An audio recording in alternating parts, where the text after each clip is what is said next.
आज हम alkene sulphonic अम्ल और एनाहाइड्राइड के बारे में पढ़ेंगे।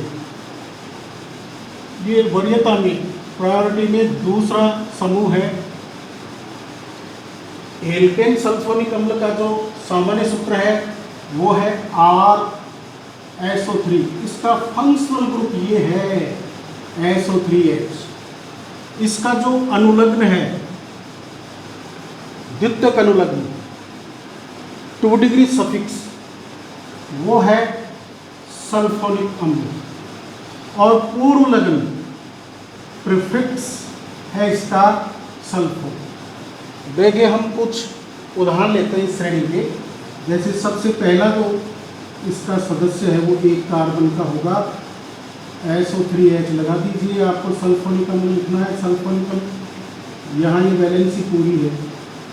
अब इसका IUPAC नाम बनाने के लिए हम क्या करेंगे, इसमें तो कार्बन है ही नहीं, यहाँ एक कार्बन है। इसका जो मूल शब्द है, रूट वर्ड है, वो हो गया मेथ, प्लस एन लगाएंगे क्योंकि एक ही कार्बन है, और प्लस आगे जोड़ दो सल्फोनिक अम्ल। तो इसका नाम क्या जाएगा, मेथेन सल्फोनिक अम्ल।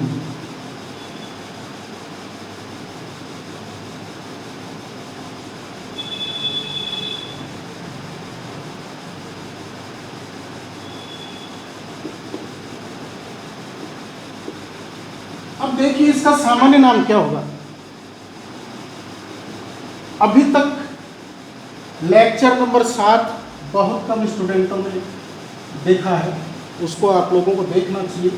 बार बार नहीं बताना पड़ेगा, आपके समझ में अच्छा आएगा। तो सामान्य नाम के लिए क्रियात्मक समूह युक्त यौगिकों का नाम 2 प्रकार से लिखा जाता है, 2 पद्धतियों में लिखा जाता है, जिसको लेक्चर नंबर 7 में कैपिटल A लगाया और कैपिटल B लगाया। कैपिटल A में वो क्रियात्मक समूह है, वो फंक्शनल ग्रुप है जिनमें कार्बन नहीं आता है। लेकिन वहाँ देखेंगे आप लोग, इसके 3 अपवाद भी थे, C triple bond N triple bond C और एक ये कीटो समूह। ये अपवाद है इसके श्रेणी के, जिनमें कार्बन होते हुए भी इनका नाम एल्किल समूह के आधार पर ही लिखा जाता है। इसमें कार्बन नहीं है, तो बहुत सीधा सा तरीका है, आप लोग इस एल्किल समूह को पढ़ो और अनुलग्न लगा दो, इल सल्फोनिक अम्ल लगा दो अनुलग्न। तो इसका नाम क्या हो जाएगा, मेथिल सल्फोनिक अम्ल। ध्यान दीजिए, जिन क्रियात्मक समूह में कार्बन नहीं होता है उनमें सामान्य नाम बनाने के लिए आप लोग पहले इस समूह को पढ़ दीजिए और फिर आगे उसका अनुलग्न जो वहाँ पर लेक्चर नंबर 7 में दिया गया है वो लगा दें। तो मेथिल सल्फोनिक अम्ल हो गया इसका सामान्य नाम। अब देखिए इसका हम दूसरा सदस्य लेते हैं, CH3 CH2 SO3H। ये समूह आ गया, निश्चित सल्फोनिक अम्ल होगा। यहाँ पर 2 कार्बन है, 2 कार्बन का मूल शब्द एथ, कार्बन कार्बन के मध्य एकल बंध सिंगल बॉन्ड, इसलिए होगा एन, और द्वितीयक अनुलग्न आप लगा दो सल्फोनिक अम्ल। तो इसका नाम क्या हो जाएगा, एथेन सल्फोनिक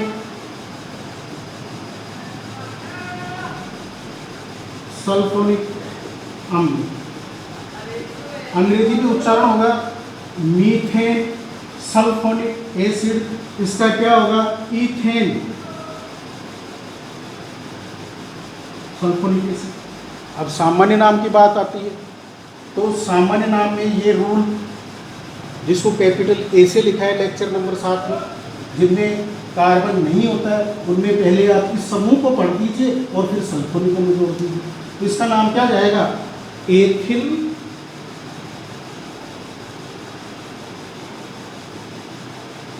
सल्फोनिक अम्ल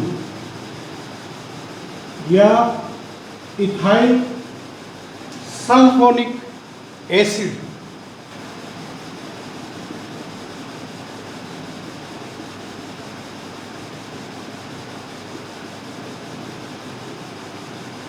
यहां देखिए, चूंकि इनको नंबर भी दिया जाता है, नंबरिंग कार्बन परमाणुओं पर उधर से करते हैं जिधर से फंक्शनल ग्रुप को कम से कम नंबर मिले।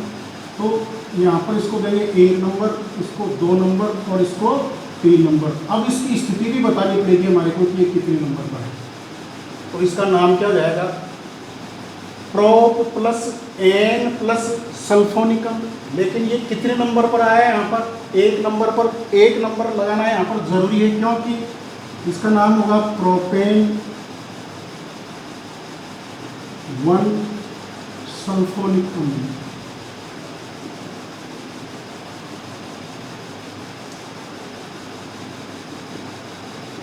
अब यहाँ पर ये कितनी 1 नंबर क्या बता रहा है कि यहाँ पर इसकी पोजीशन 1 नंबर पर आई, 1 नंबर यहाँ पर लगाना जरूरी है। अब देखो बात आती है इसके सामान्य नाम की, तो वही रूल लगाइए, इसमें कार्बन नहीं है इसलिए इसके नामकरण के लिए पहले इस एल्किल समूह को पढ़ेंगे। ये एल्किल समूह प्रोपिल है, एन प्रोपिल है। प्रोपिल 2 प्रकार के होते हैं, एन प्रोपिल और आइसोप्रोपिल। तो एन प्रोपिल या हम प्रोपिल बोलते हैं, तो प्रोपिल बोलने का मतलब भी एन प्रोपिल से ही होता है। एन मतलब लगाओ आप सही, प्रोपिल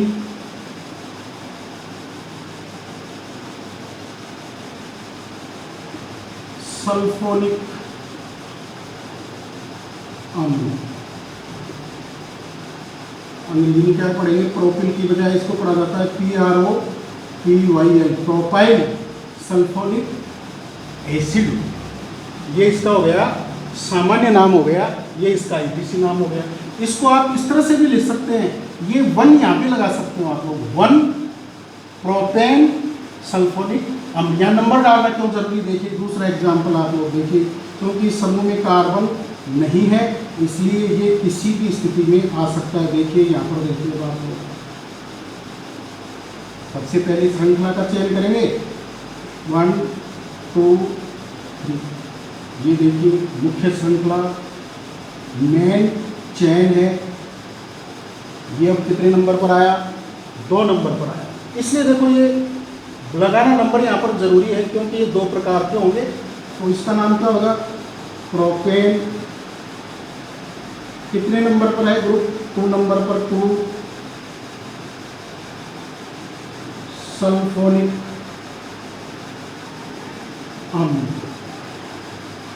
सामान्य नाम, कॉमन नेम जो वो क्या होगा, ये जो ग्रुप है ये आइसोप्रोपिल है। आइसोप्रोपिल, आइसोप्रोपिल याद कर लीजिए, ये होगा आइसोप्रोपिल। ऐसे भी लिख सकते हो इसको, सेकंड लास्ट कार्बन पर एक CH3 हो तो आइसो संरचना कहलाती है। हमारे पिछले वीडियोज में नोट्स लेक्चर में इसको काफ़ी डिटेल से समझाया है, आइस और नियो को। तो ये आइसो है इसलिए इसका नाम क्या होगा, सामान्य नाम। अच्छा, हमारे जो भी नोट्स हैं उनमें अंतर करने के लिए सामान्य नाम को हमेशा मैं ब्रैकेट में लिखता हूँ। टेलीग्राम चैनल पर इसके नोट्स डाल दिए जाएंगे, उसमें भी आप देखेंगे कि सामान्य नाम, हमेशा सामान्य नाम को मैंने ब्रैकेट में लिखा है। ये होगा आइसो प्रोपिल सल्फोनिक अम्ल। इसी तरह से आप ब्यूटेन वगैरह के ये बना सकते हैं। अब देखिए एक एग्जाम्पल ये लेते हैं हम, CH3 CH CH3 CH2 SO3H। अब देखिए यहाँ पर मुख्य श्रृंखला कौन सी लें, ये मुख्य श्रृंखला 3 कार्बन की है। और ये जो श्रृंखला है CH3 CH CH3 CH2 SO3 H, इसको लेते हैं। जरा देखिए बॉक्स के बाहर कितने समूह आए, इसमें केवल एक ही समूह आ रहा है ये, और इसमें कितने समूह आ रहे हैं? 2, इसलिए इसका चयन हम नहीं करेंगे, इसका चयन ही करेंगे। अब नंबर डालते हैं इस पर 1 2 3। तो देखिए इसमें प्रतिस्थापी भी है, साइड चेन भी है, इसका द्वितीयक पूर्ण लगन होता है सेकेंडरी प्रीफिक्स। सबसे पहले उनको ही तो लिखते हैं, सेकेंडरी प्रीफिक्स जिनका होता है द्वितीयक पूर्ण लगन। तो यहाँ पर पहले इसको लिखना पड़ेगा। तो ये क्या है? 2 नंबर पर मेथिल, 2 नंबर पर मेथिल। फिर मुख्य श्रृंखला में कितने कार्बन है? Propane, prop plus ane, propane. यहाँ पर 1 सल्फोनिक अम्ल, ये हो जाएगा। अंग्रेजी में कैसे करेंगे? 2 मिथाइल प्रोपेन सल्फोनिक एसिड। अब देखिए इसका सामान्य नाम क्या होगा? ये समूह देखिए आप कौन सा समूह है, क्योंकि इस समूह में कार्बन नहीं है, इससे पहले आप एल्किल समूह को पढ़ेंगे। ये आइसो संरचना इसमें, ये समूह कहलाता है आइसोब्यूटिल या आइसोब्यूटाइल पढ़ेंगे अंग्रेजी में। इसका सामान्य नाम क्या हो जाएगा? आइसोब्यूटिल सल्फोनिक अम्ल हो जाएगा इसका सामान्य। देखिए इसका नाम क्या होगा, आप खुद भी बना सकते हैं। यहाँ 1 नंबर पर ये फंक्शनल ग्रुप, ये क्रियात्मक समूह जुड़ा हुआ है, 4 कार्बन है, 4 कार्बन से ब्यूट प्लस एन क्या हो जाएगा? ब्यूटेन। फिर क्रियात्मक समूह फंक्शनल ग्रुप 1 नंबर पर सल्फोनिक अम्ल, और इसका सामान्य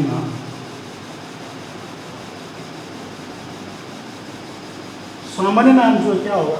ब्यूटेन का टर्मिनल एच हटा दीजिए, चाहे ये हटा दीजिए, चाहे ये हटा दीजिए, तो जो बनता है वो एन ब्यूटिल होता है या एन ब्यूटाइल होता है। इसमें यदि हम एन नहीं लगाते हैं और सिर्फ ब्यूटिल बोलते हैं तो इसका मतलब भी एन ब्यूटिल ही होता है, इसलिए मैं नहीं लगा रहा हूँ। यहाँ पर इसका नाम होगा ब्यूटिल सल्फोनिक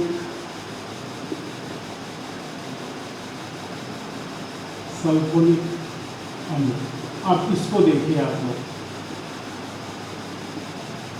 यहाँ नंबर लगाना जरूरी, क्योंकि ये 2 नंबर पर आया, तो इसका नाम भी क्या होगा? ब्यूटेन।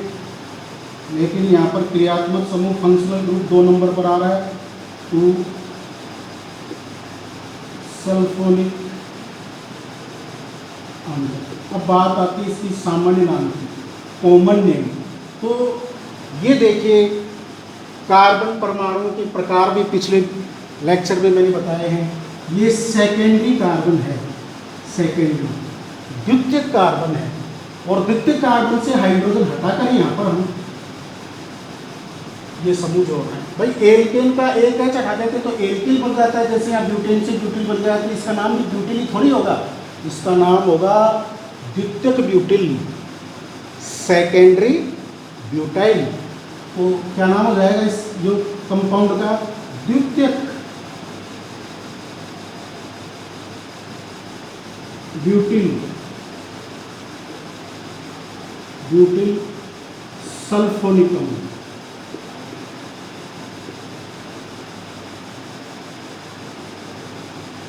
अब देखिए पिछले लेक्चर में एल्केनोइक अम्ल को हमने 1 नंबर डाला था, इसको हमने 2 नंबर डाला है। अर्थात वरीयता में, प्रायोरिटी में ये जो समूह है, ये जो फंक्शनल ग्रुप है, वो एसिड वाले जो ग्रुप है, COOH वाले जो ग्रुप है, उससे इसकी प्रायोरिटी कम है, इसकी वरीयता कम है। अब एक एग्जाम्पल हम ऐसा लेते हैं जिसमें ये समूह भी हो, सल्फोनिक अम्ल भी हो और कार्बोक्सिलिक समूह भी हो। देखिए ये एग्जाम्पल आप लोग CH3 CH CH3 CH3H।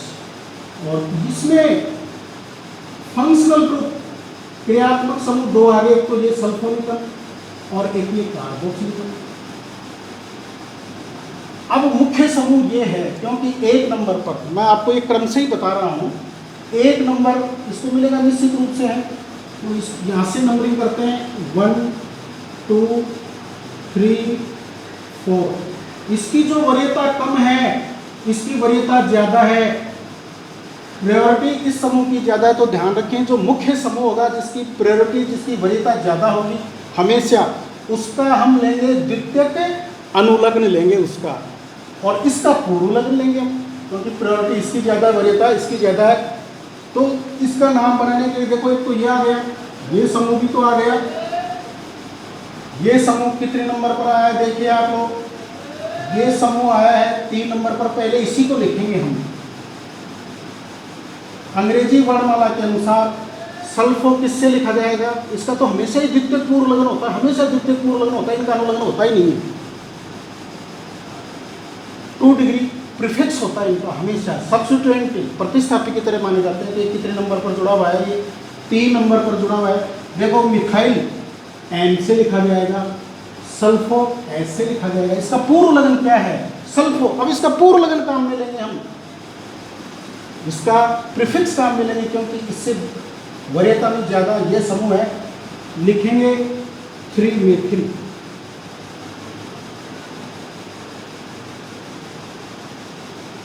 2।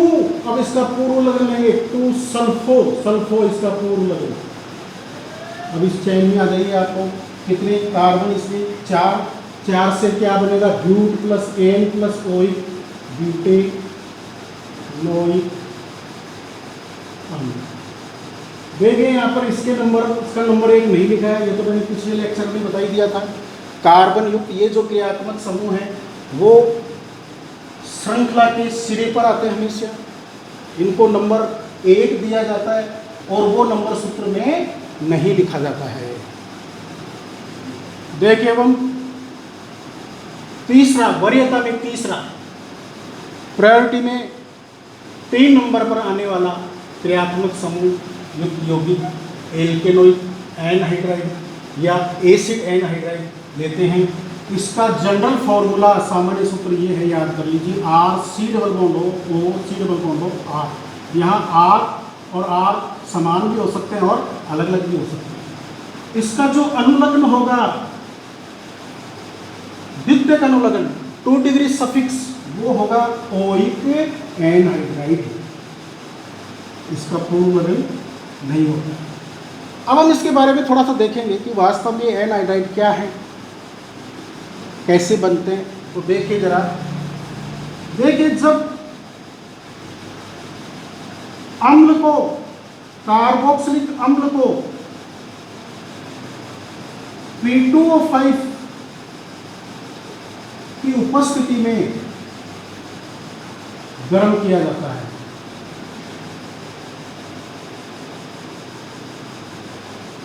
P2O5 की प्रेजेंस में इसको गर्म करेंगे, हीट करेंगे, तो कार्बोक्सिलिक अम्ल के 2 अणुओं में से जल का एक अणु निकल जाएगा। देखिए ये बंद यहाँ से ऐसे टूट जाएगा, इसको बंद तोड़ दिया, ये डैश लाइन से करेंगे आप, इनको प्लस का चिन्ह बन जाएगा और ये दे दिया जैसे इसमें, या ये OH ले सकते थे और ये H ले सकते। अब देखिए ऑर्गेनिक केमिस्ट्री में हम जब भी रिएक्शन को लिखेंगे तो ये ध्यान रखिए, जहाँ से बंद टूटा है, बॉन्ड टूटे हैं जहाँ से, उन भागों को ही आपको आपस में जोड़ना है, अन्यथा कार्बन की संयोजकता 5 हो जाएगी। देखिए यहाँ से देखिए आप लोग, ये CH3, ये आ गया CH3, फिर इसके बाद में C double bond O, C double bond O, फिर इसके बाद में O। अब इसमें हम CH3 को पहले नहीं लिखेंगे, ये कहाँ से टूटा है, यहाँ से, तो हम लिखेंगे पहले C double bond O CH3। देखिए ये आ गया एनहाइड्राइड। तो एनहाइड्राइड, किसी भी अम्ल का एनहाइड्राइड कैसे बनेगा, मोनोकार्बोक्सिलिक अम्ल का या एल्केनोइक अम्ल का, उस एल्केनोइक अम्ल को, उस कार्बोक्सिलिक अम्ल को आप P2O5 के साथ गर्म कर दीजिए, एक वाटर मॉलिक्यूल निकल जाएगा, एनहाइड्राइड बन जाएगा। अब देखो ये जो आपके बार बार काम में आएगा, यदि हम इसी तरह से जोड़ देते CH3 C double bond O फिर O और यहाँ पर आप CH3 जोड़ दो और फिर जोड़ो आप C डबल बॉन्ड O, ये तो गलत हो गया। क्यों हो गया? इस कार्बन की 4 वैलेंसी पूरी नहीं है, मैंने इसी क्रम से जोड़ दिया, इसकी देखो 4 वैलेंसी पूरी नहीं हुई है, और इस कार्बन की संयोजकता देखो कितनी हो गई, 5, 1, 2 और 3 हाइड्रोजन जुड़ेंगे। तो याद कर लीजिए, आपकी ये पूरी ऑर्गेनिक केमिस्ट्री में काम में आएगी ये चीज़। जब भी आप क्रिया करवाएंगे तो उत्पाद प्रोडक्ट को लिखने के लिए आप क्या करेंगे, जहाँ से बंध टूट रहे हैं उन भागों को आपस में जोड़ दो तो आपका प्रोडक्ट आ जाएगा। अब देखिए हम मीथेनोइक अम्ल से बनने वाला एनहाइड्राइड लिखा है मैंने यहाँ पर, अभी जो बना करके बताया था उसी तरह से ये एनहाइड्राइड का फॉर्मूला, क्योंकि ये फॉर्मिक अम्ल से बनेगा इसलिए इधर एक ही कार्बन आएगा और इसका नाम जो है वो क्या हो जाएगा, इसका नाम होगा, इसमें देखो एक साइड की कार्बन देखेंगे, ऐसा नहीं कि दो हो गए, तो इसका नाम चाहे इधर देख लीजिए चाहे इधर देख लीजिए, एक ही कार्बन है, इसलिए meth plus ane plus oic anhydride, इसका नाम क्या हो जाएगा, मेथेनोइक।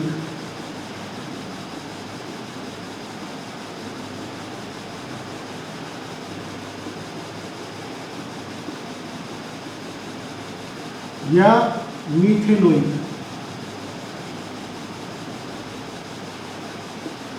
Methanoic anhydride. अब देखिए इसके सामान्य नाम की बात आती है, तो सामान्य नाम के लिए जो लेक्चर नंबर 7 है उसको आप देखिए, उसमें जिन क्रियात्मक समूह में कार्बन परमाणु होते हैं उनका नाम अम्ल श्रेणी के आधार पर किया जाता है। अभी हमने देखा कि ये एनहाइड्राइड फॉर्मिक अम्ल से, मीथेनोइक अम्ल से प्राप्त होगा, इसलिए एक कार्बन के लिए मैंने बताया था फॉर्म काम में लो और अनुलग्न यहाँ पर लगाते जाओ, ओइक नहीं, इक एनहाइड्राइड, उसको देखना आप लेक्चर नंबर 7 को। तो यहाँ पर इसका नाम क्या होगा, एक कार्बन के लिए फॉर्म प्लस इक जोड़ दो तो क्या हो जाएगा, फॉर्मिक एनहाइड्राइड।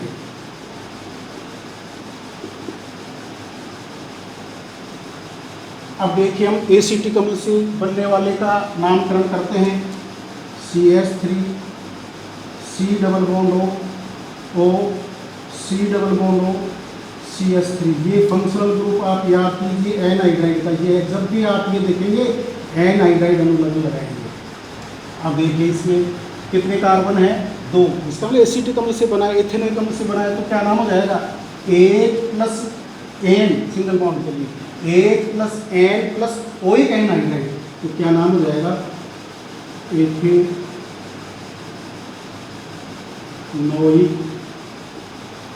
एनहाइड्राइड। और सामान्य नाम क्या होगा, 2 कार्बन के लिए, एक कार्बन के लिए फॉर्म, 2 के लिए एसिड, सामान्य प्रणाली में लगाइए इक, तो क्या नाम हो जाएगा, acetic. Acetic anhydride, acetic anhydride हो गया, सामान्य नाम इसका एसिटिक एनहाइड्राइड।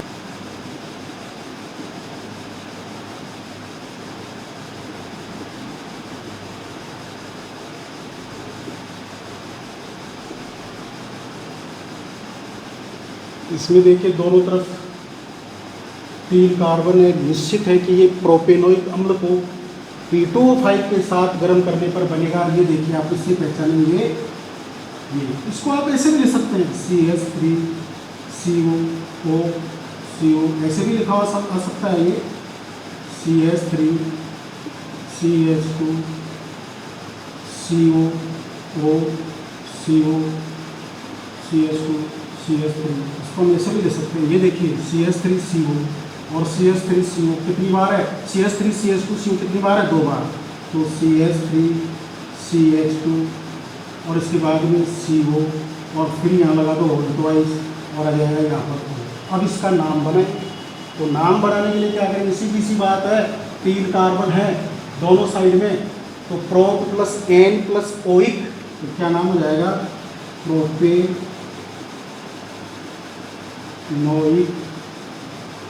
एनहाइड्राइड। इसका नाम हो गया प्रोपेनोइक एनहाइड्राइड। सामान्य नाम के लिए वही अम्ल प्रणाली काम में लेंगे जिसको लेक्चर 7 में बी से लिखा है। तो 1 कार्बन के लिए 4 सामान्य प्रणाली में, 2 कार्बन के लिए एसिड, 3 के लिए प्रोपियोन और आगे जोड़ दो इक, इसका नाम क्या हो जाएगा, प्रोपियोनिक एनहाइड्राइड।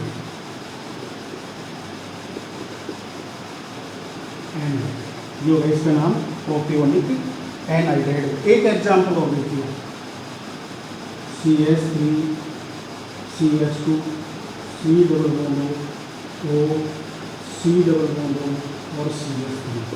यहाँ देखिए इस साइड में 3 कार्बन है और इस साइड में 2 कार्बन है, इसलिए ये दोनों का मिक्सर लेने पर, प्रोपेनोइक और एथेनोइक अम्ल का मिक्सर लेने पर नहीं बनेगा। तो इसमें देखो हम बोलेंगे पहले एथेनोइक, इथेनोइक ई से लिखा जाएगा, प्रोपेनोइक पी से लिखा जाएगा, इसलिए इसका नाम होगा एथेनोइक प्रोपेनोइक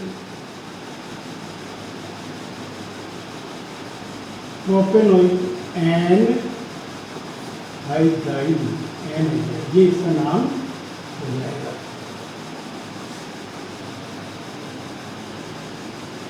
ये देखिए ब्यूटेन डाइओइक अम्ल है, इसको गर्म करने पर ही एनहाइड्राइड बन जाएगा, जल का एक नॉन निकल जाएगा, तो क्या बनेगा, CH2 C double bond O C double bond O,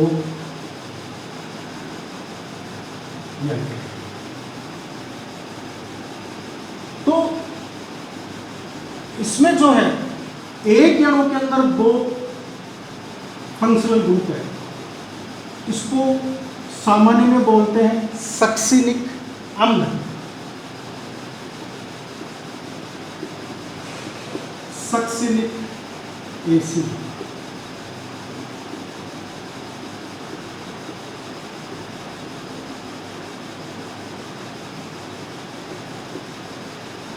तो इसका सामान्य नाम क्या हो जाएगा, सक्सिनिक एनहाइड्राइड हो जाएगा। और आईपीसी नाम क्या होगा, ब्यूटेन डाइओइक एनहाइड्राइड हो जाएगा, ब्यूटेन डाइओइक एनहाइड्राइड।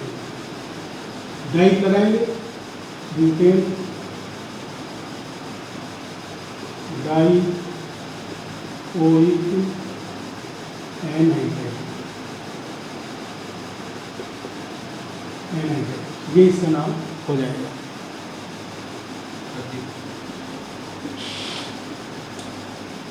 देखिए एल्केनोइक समूह, एल्केनोइक ग्रुप, यहाँ मैंने कोई नंबर नहीं डाला है।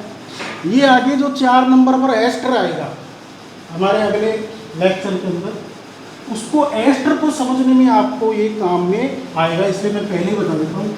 किसी भी अम्ल का, कार्बोक्सिलिक अम्ल का, एल्केनोइक अम्ल का जो अम्लीय हाइड्रोजन है, जो ऑक्सीजन से जुड़ा हुआ है, उसको हटा दीजिए आप, तो क्या आएगा, O1 की जगह O8 हो जाएगा और 1 की जगह 8 हो जाएगा। इसी तरह से ये देखिए,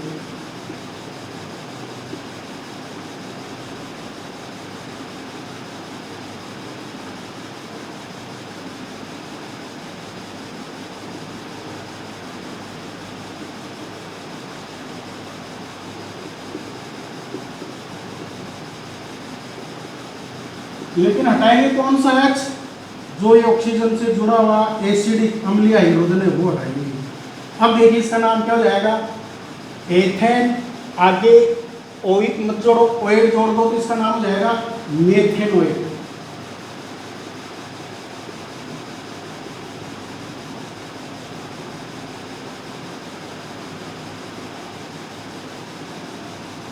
या मिथेनोएट। अब सामान्य प्रणाली में भाई फॉर्मिक अम्ल था ना, ये तो फॉर्मिक इक की जगह एट लगा दो, इसमें OH लगाते हैं तो ये बन जाएगा फॉर्मेट मूलक बन जाएगा। इसी तरह से इसमें 2 कार्बन है तो इसका नाम क्या था, एथेनोइक अम्ल, तो ये बन जाएगा एथेनोएट। एथेनोएट या सामान्य नाम में क्या बनाएंगे, एसीटेट, क्योंकि 2 कार्बन वाले अम्ल का नाम क्या था, एसिटिक, एक को हटाकर एक जोड़ दो, ये क्या जाएगा, प्रोपेनोएट। प्रोपेनोएट